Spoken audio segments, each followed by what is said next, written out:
You're watching Mc&T Sports Report on CHCO-TV. And now, here's two guys who have already seen the Barbie movie 3 times, Evan and Joe. I'm Joe Ticotsky down in New Haven, Connecticut. I'm Evan McFarlane here in St. Andrews, New Brunswick, where it has gone to fall after being summer for a week. Nice.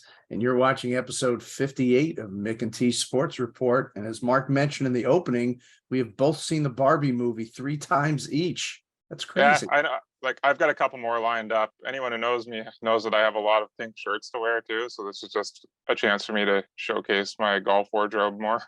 Exactly. Yeah. How many pink shirts do you have? You can't have too many. I probably have 0. Okay. Well, I got some you can borrow. Yeah. Well, on our last episode, there were unfortunately numerous mistakes that I made. So it's time to make some corrections. First, in the music spotlight, I referred to singer Hannah Langeal as Heather Langeal. So if you try looking her up, my apologies on that one, and please check her out online. Then in the interview with Scott Crawford from the Canadian Baseball Hall of Fame, I mentioned that Art Shamsky of the Expos probably wouldn't make the Hall of Fame. And then I looked it up. While Art played for the Mets, Cubs, Reds, and A's, he did not play for the Expos. And lastly, when we were discussing the Canadian Hall of Fame, you had mentioned that it was a pretty big accomplishment to be elected.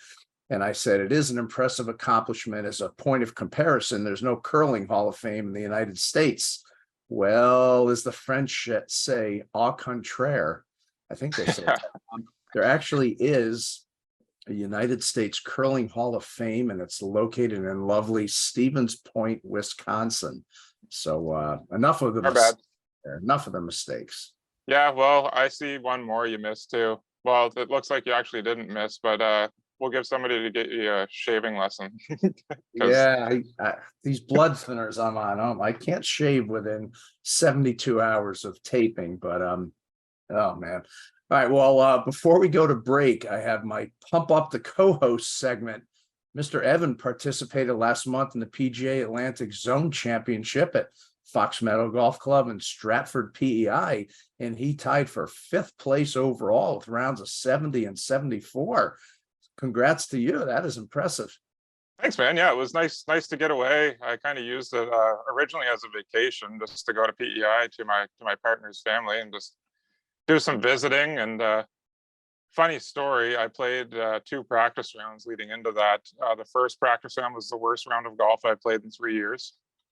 And then the second day I played pretty good. And then T-Fits was my lowest pro event that I've been in so far. But after the first round, I mean, I kind of went over to relax, and then I played really well in the first round, got home and checked the leaderboard, and I'm sitting there and I looked at my girlfriend. I went, "Oh crap." And she goes, "What?" And I go, "Well, I got to try now." I wasn't expecting this. That was an impressive finish, but thank you.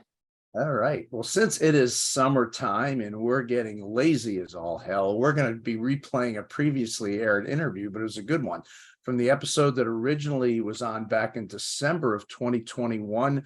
Here's a timely interview with soccer player Jayde Riviere, who just finished playing and starting for Canada in the Women's World Cup. So enjoy that. You're watching Mc&T Sports Report on CHCO-TV in scenic summertime St. Andrews.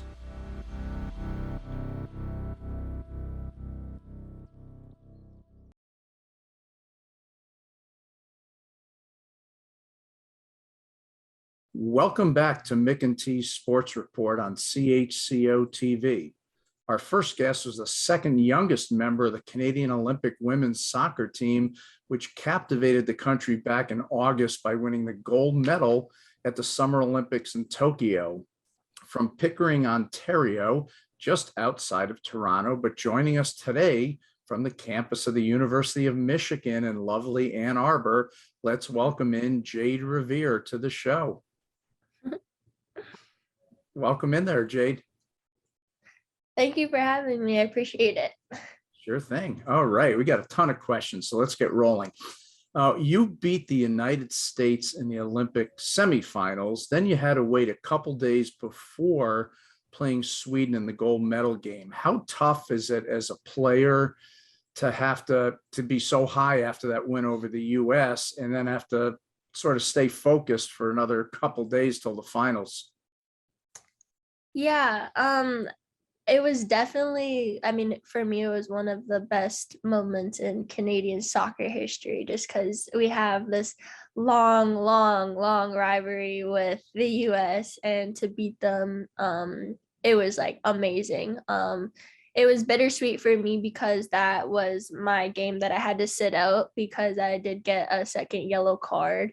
Um, but I mean, the emotions are high, obviously, after the game, like you said. But I think because we had such amazing veterans on our team, you know, this is not their first rodeo at something like this. So they know how easily it is to fall into the trap of like getting caught up in such a big win and not focusing on the second game. But our team is actually really good at, you know, putting things in the past and moving forward. And I think our coach, Bev, really helps with that. So yeah, we did have a lot of fun celebrating together. But like right when the next day, you know, begun, it was a whole new day. So we focused on the next team ahead, which was Sweden. Yeah, I was a little torn because being from the US, I was sort of cheering for the US, but I said if Canada wins, we could probably get someone on the team as a guest on the show. I wasn't that upset that you guys won, but Evan, you have a question for Jayde? Yeah, that was a really cool perspective of that, Jayde. I don't think a lot of people realize how hard it is to come down off such a high like that. But another thing that if you watched that you had to adapt to is we realized there was little to no fans allowed at all at the Olympic soccer games due to COVID. So how tough was it for you and your teammates to not have your friends, family, parents, and even other Canadian fans there? Yeah, it was definitely tough just because you know, we're so used to having such a great Canadian fan base, you know, kind of follow and be around. We kind of knew the expectation of it going in, like preparing for the Olympics. Like there also wasn't very much fans there, also due to COVID.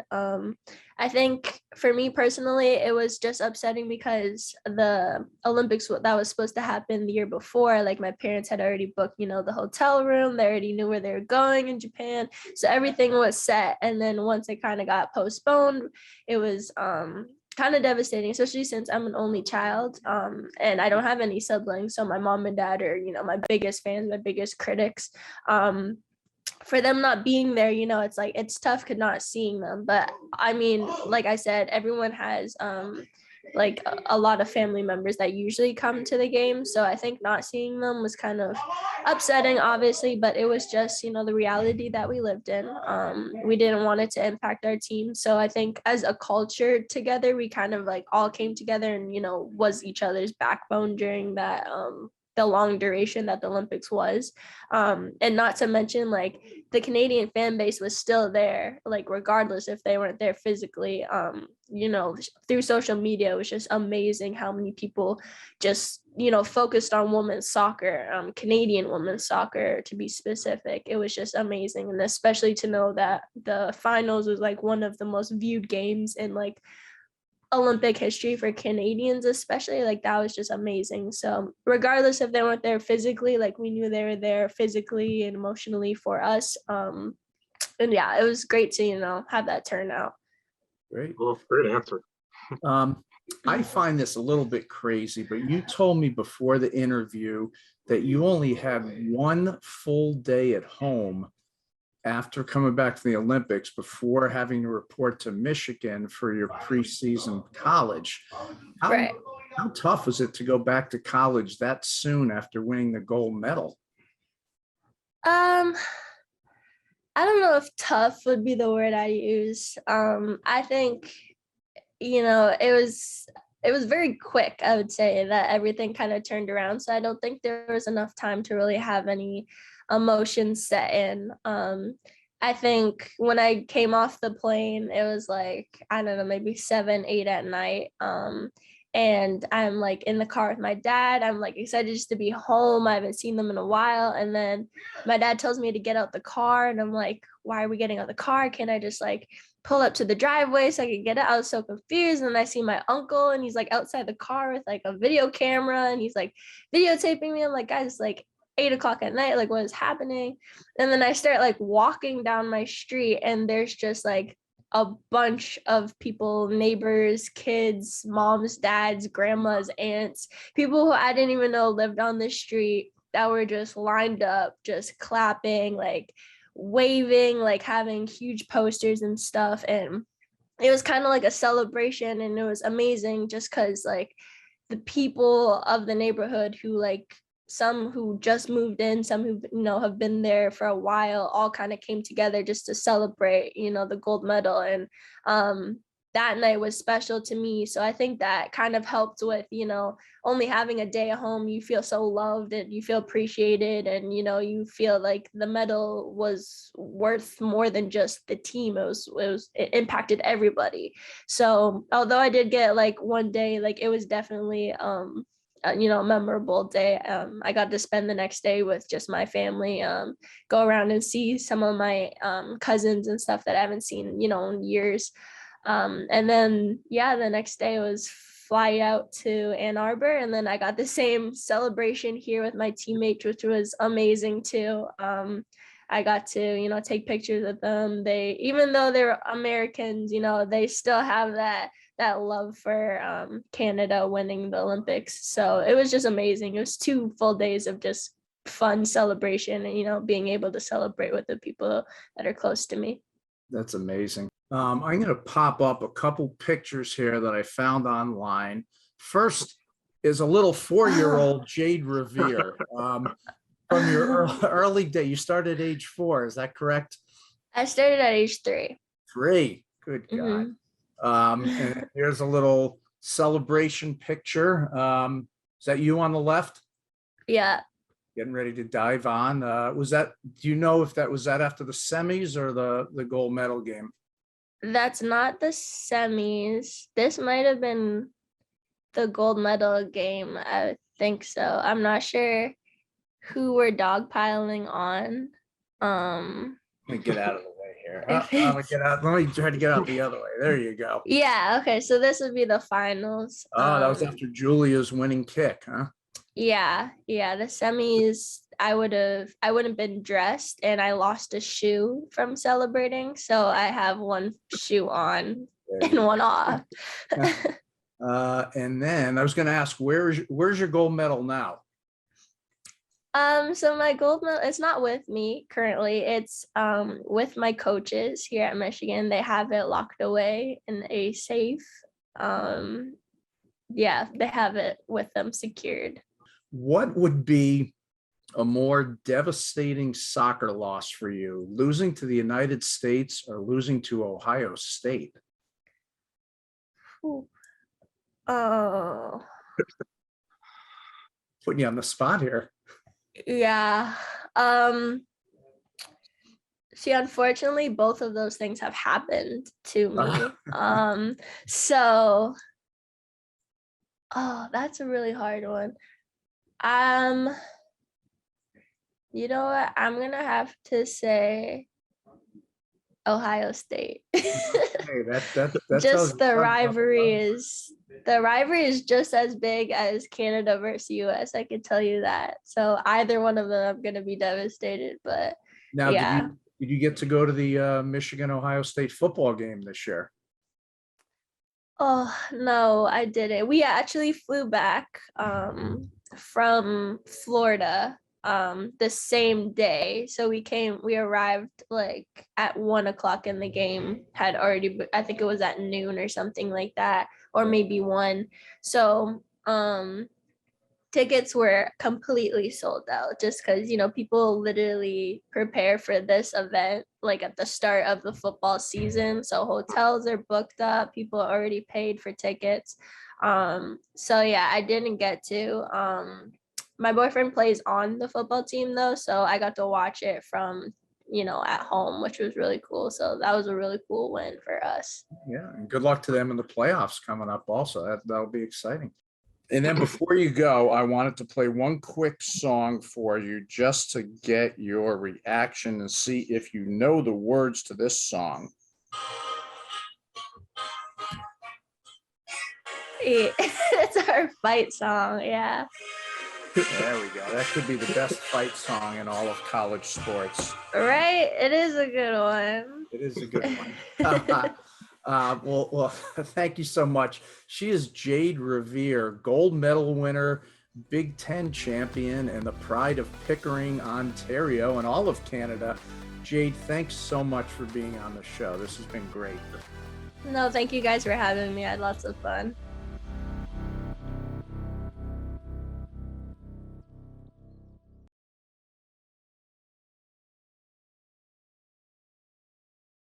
Welcome back to Mc&T Sports Report on CHCO-TV.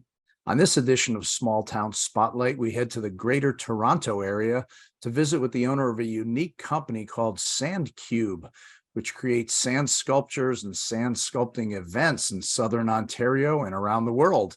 So let's welcome in owner Karen Fralich to the show. Karen, thanks for joining us. Hi, everyone. Thanks for having me. All right, let's get right to it. I got a ton of questions. Your official title is sand sculptor. How'd you get into the field? In 1994, I was working at a pottery studio, and the owner of the pottery studio started dating a guy who was a professional sand sculptor. And one day he asked me if I'd like to try it. I did. I was immediately addicted, and the rest is history. That's amazing. Now, there's a business side to your sand sculpting, and then the competitive aspect as well. What do you like about the business side as opposed to the competitions you enter, or vice versa? Each one is awesome. I like both. The business side, of course, is guaranteed money. You're getting paid to do a job, a project, and the contests. You may win, which is great, but you can't go into it like that. Sometimes you don't win, and you're not going to win anything. But it's a great networking tool, meeting other sculptors from all over the world. Quite an awesome experience. And where do you get your ideas from when you say you enter a contest of what you're going to build? My contest ideas come from everywhere. So I might get an idea just looking at a mural on a building. One time I got an idea from, it was the inside cap of a Gatorade bottle, and it had trivia questions and trivia stuff. And it said that somewhere in Iowa, grandmothers knit furiously for prizes. And I thought that was so funny. So I made a sculpture of two grannies knitting furiously for prizes. That's classic. Now, you told me you do mostly corporate projects as opposed to a private event. What's your minimum price for a one-day job? And if you care to share, what's the most you've charged for a project? Well, definitely minimum is $1,000 for a small tabletop sculpture. And then it goes up from there, all depending on location, the kind of stuff you want, subject matter, everything. I couldn't disclose what my maximum price has ever been, but it's a lot. They're not cheap. But I hear you're very fair with your pricing. Yes, yeah, we're of course we're going to give you an incredible sculpture for what you ask for. Okay, now your creations are all done on site. What's the furthest you've traveled from your home base to do a project? Japan, Australia, Italy, everywhere, all over the world. Oh, Dubai. So you pack up and went to Japan and how long were you there for? 2 weeks. That's just things you wouldn't think about not being in the business. How long does it normally take you to complete a project?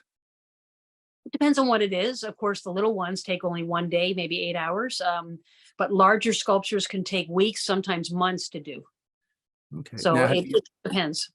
Have you found over the years that you've gotten better at certain aspects?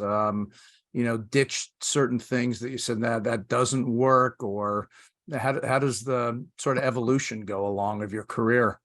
It's definitely a learning experience. Every time you're doing a sculpture, you learn things that work and things that don't work. I've been doing this for almost 30 years now. So I've learned a lot of things that you just don't do. And there's a lot of things that work incredibly well. So yeah, it's definitely a learning process every day. There's no school of sand sculpture. Yeah. Now, I had first read about you in a local newspaper while traveling through Hampton Beach, New Hampshire, on my way to an AAU basketball tournament. I'm sure you've been all over. What's been your favorite location for a competition? Oh my goodness, there's so many. Hampton Beach is definitely one of my favorites. It's a wonderful family-like atmosphere, fantastic sand. It's almost 10 out of 10, and great seafood. Of course, I stuff myself with scallops every time I'm there, and it's just a lovely, lovely atmosphere, very welcoming, and just a blast to go to. And there's also Virginia Beach. There's a lot of contests in the U.S. that are very good. Virginia Beach has a huge Neptune Festival in September that I've been going to for almost 25 years now, and the one in Parksville, BC, which is also just a fabulous contest. So there's lots. I could give you a huge list of great contests. Now, what's the coldest weather that you've sculpted sand in? Zero. I with 0 Celsius, which would be 32 Fahrenheit, and that sucks. It's terrible. Because when the sand starts freezing, it thaws again, and then it cracks and falls apart because you get the expansion and contraction. Okay. It's just terrible, and it's so uncomfortable to work in because you don't want to be wet. When you're working with sand, it's always wet. You're not ever working with dry sand. Okay. And may I also add, just to punctuate, you asked me how long it takes to do a sculpture, just so the audience understands. So a one-day sculpture is going to be maybe 500 pounds of sand, maybe 3 feet wide, 2 feet tall. I guess that's a small little tabletop sculpture, just for a party or something, a corporate party. Then from there, a sculpture that's maybe 6 feet tall, 6 feet wide on the floor, that might take 2 or 3 days. And then from there, it gets bigger and bigger. 100-ton sculpture that I do at the Canadian National Exhibition takes 16 days to do, and with 2 sculptors, and you're working on it, doing all sorts of stuff. It's so detailed. So it depends. Yeah, the old saying, "It's not your father's sandcastle," sort of No. comes to mind. Now, your line of work is incredibly fascinating. But before I let you go, I've read that you've crossed into the world of TV stardom. So tell us about this show, Race Against the Tide. You talk about strange things and strange coincidences. I have been extremely lucky to have stumbled upon the world of TV. I am a judge and consultant for a TV show called Race Against the Tide, which airs on CBC and CBC Gem in Canada at 8:30 p.m. on Sunday nights right now. The 3rd season is airing. And so if you want to check that out, I'm one of the judges. It's 12 teams of sand sculptors. They're teams of 2 from all over the world, and they're competing in 12 different episodes for a big prize at the very, very end. And it's the unique part about this contest is that they're racing against the tides of the Bay of Fundy, which are the highest tides in the world. So it is crazy. And when you watch the show, it is just as nutty as you think it is. The tide is coming in so fast. They only have 6 hours to complete these gigantic works of art from start to finish. So they have to compact it up and carve it all before the tide comes in and washes it all away. And then my fellow judge Rusty and I come in and we judge them. And it's super fun, super crazy. I encourage everyone to watch it. Wow, well, definitely our Canadian viewers will definitely check that out. That's Sundays, you said, at 8 o'clock? 8:30. 8:30. On CBC and CBC Gem, if you can get it in the States. All right. Well, she is Karen Fralich, owner of SANDQUBE, and you can read more about her company by going to sandcube.ca, and that's spelled SANDQUBE. Karen, thanks so much for coming on the show. And maybe one day we can get you out to St. Andrews to do a little sand sculpting there. That would be awesome. I'd love that. Right on the wharf. All right. Thank you very much for being on the show. Thank you, Joe. Well, that was a fun interview with Karen. Evan, have you ever seen that show, Race Against the Tide? I haven't watched full episode. I've seen a couple clips of it, but cool enough, they're filming that at New River Beach here this month. So New River Beach, for people who don't know, is about 40 minutes from St. Andrews. And they've got a section of that very nice beach cut off, and they're filming the show all of August. Very so nice. maybe I'll run into her. Nice. I'm more of an old river beach kind of guy, but all right, let's go right to the shout outs. What do you have? Yeah, this one is one of our buddies who gets a lot of shout outs, and he's been on the show a few times, but we have to shout out Brandon Sherrod for his new job as the assistant coach at Yale Men's University Basketball. That is impressive. Unfortunately, because they are in Greece as we are taping this on a trip, he was not able to work our camp, but we survived without him. And next episode, we will have a full recap of the camp. All right, well, that's it for episode 58 of Mc&T Sports Report. I'm Joe in New Haven. I'm Evan here in St. Andrews.